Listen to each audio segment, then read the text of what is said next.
చెప్పారా నో అమ్మ అంత లేదు, అతను పెట్టాడు.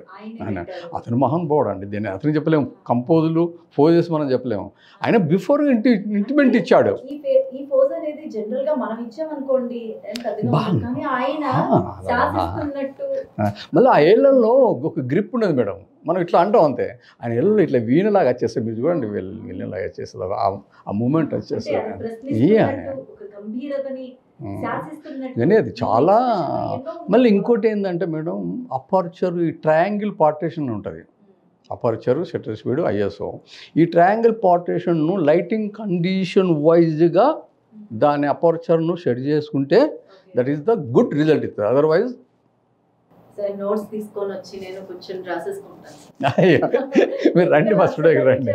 సో అలా నేను ఏం చేశానంటే అతనికి ఎఫ్ నంబరు 1.2 లెన్స్, నేను బిఫోర్గా అంటే లెన్స్ ఏం కావాలి, లైటింగ్ ఏం కావాలి, బిఫోర్ అంతే 1.2 లెన్స్ తీసుకొని 50 mm తోటి అతను తీసినా నేను. సో అప్పట్లో మీకు ఎంత ఎక్స్పీరియన్స్ ఉంటుందండి? ఇప్పటికి వచ్చే వరకు 30-35 ఉంటుంది నాకు.